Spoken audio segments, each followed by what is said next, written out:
Harka fuunee daawwattootaa fi dhaggeeffattoota sagalee Ameerikaa akkam ooltan. Sagaleen Ameerikaa sagantaan afaan Oromoo raadiyooniidhaan dambalii gabaabaa meetir baandii 22 25 fi 31 irratti televezyiiniidhaan Itiyoosaatiidhaan kallattiidhaan magaalaa Waashingtan DC istuudiyoo 53ffaa irraa isinii darba. Guyyaan irraa jimaata 3 bara 2021 akka lakkoofsa Itoophiyaatti immoo onkoloolessa 26 bara 2014 gulaalaan qophii keenya namoo daandiitti. Qophii keenya kana karaa miidiyaa hawaasaa tamsaasuudhaan kan qindeessitu Tigisti Gammeeti. Piroodyuusariin keenya kan qophii kana isiniin gahaa jiru Nugusuu Taammireeti. Kan isin keessummeessaa jiru Ambafqaaduu Moradaati. Oduu har'aa kan isiniif dhiyeessitu Jaallannee Gammadaati. Garasitti isin dabarsa.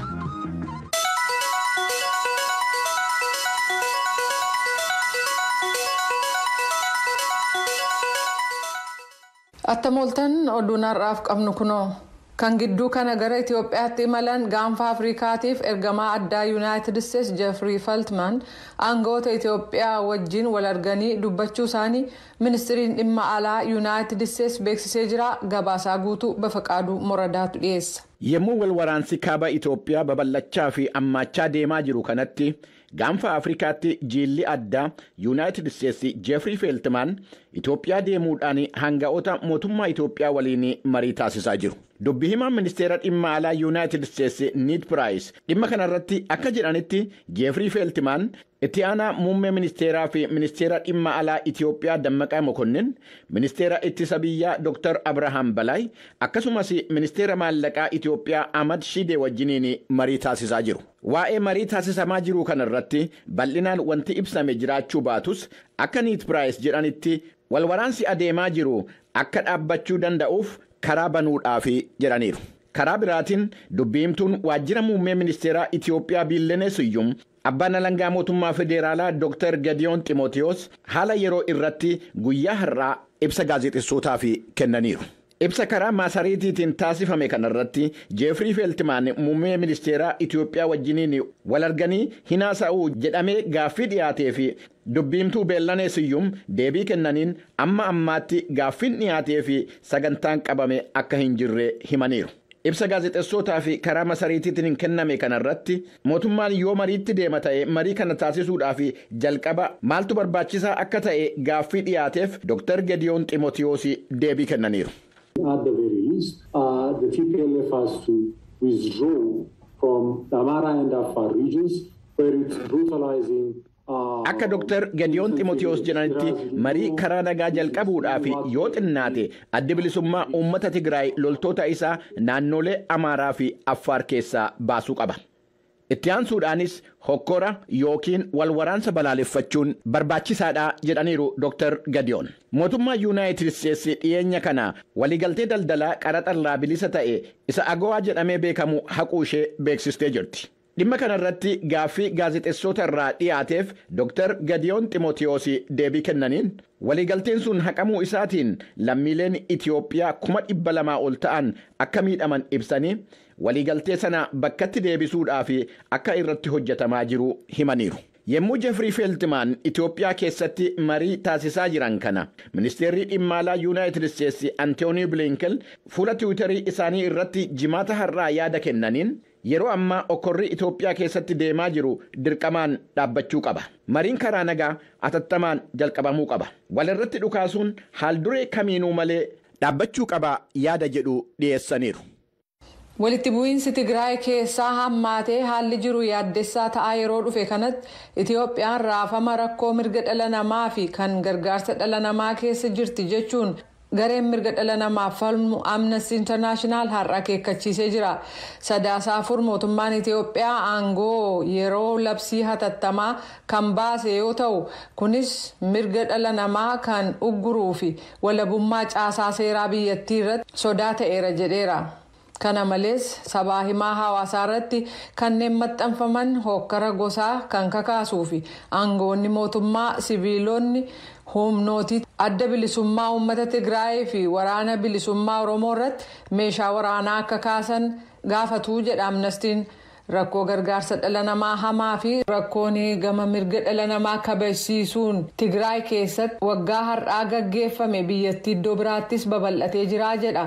haala to'annaan ala ta'aa jiru kana dhaabsisuuf aangawoonni mootummaa tarkaanfii jabaa fudhachuu akka qaban kan hubachiise Amnesty International seerri mirga dhala namaa fi gargaarsa dhala namaa kabajamuusaa mirkaneessuu qabu jedhee jira.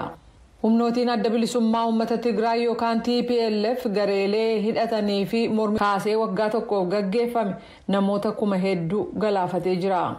Muummicha ministeeraa Sudaan Abdallaa Hamdookii fi hoogganoota garee fonqolcha mootummaan kololeessa 25 gaggeesse gidduutti mariin gaggeeffame fooyya'insa agarsiisuunsaa ibsamee jira.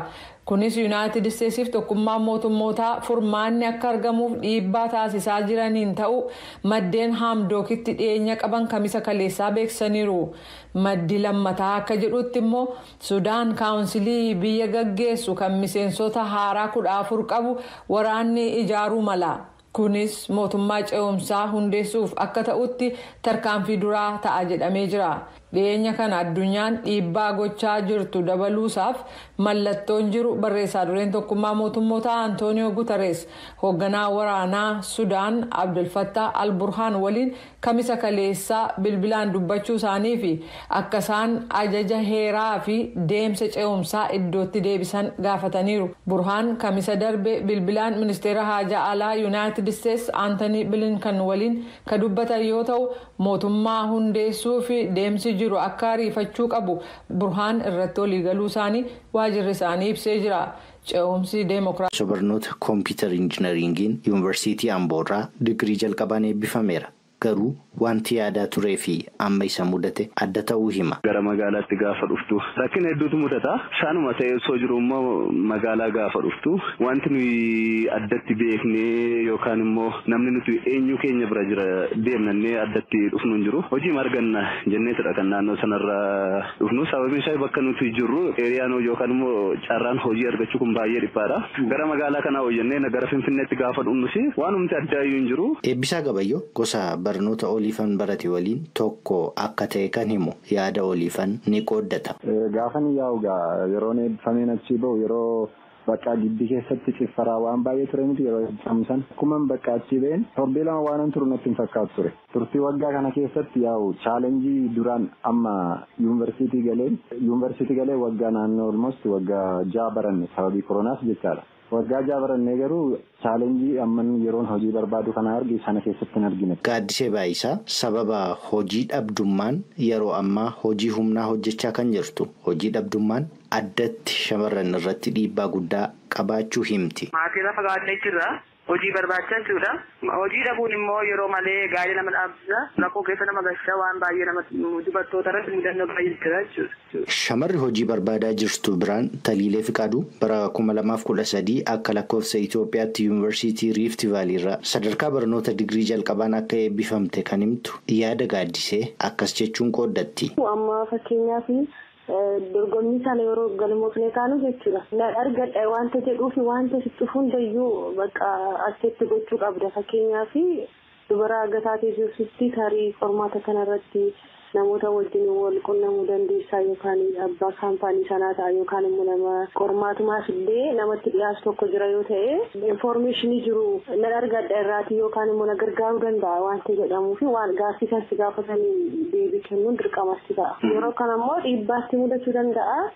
Dhiibbaa kana immoo nan milkaa'aa bor kan jedhuu fi keessatti yeroo kuftii argamtoo kan miidhamtee cabdu jira jechuudha. Dargaggoonni kunniinii fi kanneen biroo naannoo Oromiyaa keessatti hojii dhabdummaan rakkachaa jiru. Biiroon carraa hojii uumuu fi ogummaa Oromiyaa maal karoorfatee jira jedhamanii kan gaafataman itti aanaan biirichaa obbo Maatiyoos Sabbooqaa yommuu deebisan. Akka biiroo carraa hojii uumuu fi ogummaa Oromiyaatti bara baajataa 2014 kanatti hojii barbaaddota naannoo keenya keessa jiran miliyoona 1.5 ta'aniif carraa hojii uumuudhaaf hidhatanii hojjetaa jirru. Akka naannoo Oromiyaatti dargaggoota miliyoona 1.5 carraa hojii uumuuf biiroon carraa hojii uumuu fi ogummaa Oromiyaa yommuu karoorfatu maalirraa ka'eetii hojii dhabdoota meeqa akka jiran galmeeffateetii gaaffii jedhu kan gaafataman obbo Maatiyoos. Karoorri kun karaa lamaatiin karoorsina. Tokko caasaa mootummaa sadarkaan jiru irraatti keessattuu caasaan hojii carraa hojii uumuuf ogummaa sadarkaa godinaarra hin jira, aanaarra hin jira, magaalotarra hin jira. Taatee ka'umsa akka naannootti kan fudhannu hin jira. Isaan sun walitti qabamanii dhufanii godinarraan yookiin aanaadhaan magaalotaan hojii dhabdoonni meeqa hin jiraatu kan jedhu sana tokko xiinxalaa sadarkaadhaan hin fudhanna. Inni lammataa immoo staatiksiin biyyaalessaa qorannoo GSS'n bara darbe gaggeesseetiin hojii dhabdoonni labar maarketitti galan waggaan gara miliyoona 2 ta'u kan jedhudha qorannaan jiru. Isa sana giddu galeessa godhannee kan itti deemudha. Inni sadaffaan yeroo karoora kana karoorsinu godinaalee fi magaalonni raawwii isaan hojii bara 2013 hojjetan san giddu galeessa godhannee raawwii dandeettii raawwachisummaa fi humna baajataa naannoo sana jiru humna mobilaayizeeshinii hawaasaa mootummaa dhaabbilee adda addaa giddu galeessa godhachuudhaan kan karoorfamu ta'a. Akka naannoo Oromiyaatti dargaggoota miliyoona 1.5f carraa hojii uumuuf karoorfameera. Carraa kanarraa fayyadamoo ni taana jettanii abdattuu jedhamanii kan gaafataman dargaggoota hojii barbaadaa jiran keessaa bara 2009tti yuunivarsiitii Adaamaarraa sadarkaa barnoota digirii jalqabaan kan eebbifameeru Mitikuu Nagaraa waggoota 5 ani hojii barbaadu kana hundatti akkasuma jedhama garuu ani ittiin milkoofnee jedha. Yeroo baay'ee numa haasa'ama waggaa 5 erganni umree bahee numa odeeffama wantoonni akkasii garuu lafarratti wanti baay'inaan argamu jiru mee garuu numa yaalla jennee jirra. Yaada Mitikuu kana kan qooddattu Gaaddisee Baayisaas akkas jechuun deebisti. Anabdiin qabu. Maaliif? Jechuun deddeebi'eera waan ta'eef hangarratti waan milkoofneef deddeebi'aan ture. 2006 qabee hangarratti deddeebi'aan jira. Wanta itti milkaa'e tokko waan hin jirreef keessa jira jedhee dhufe manaan jiru kamma. Gabaasa Sagalee Ameerikaaf Finfinneerraa Mitikuu Fiqaadu.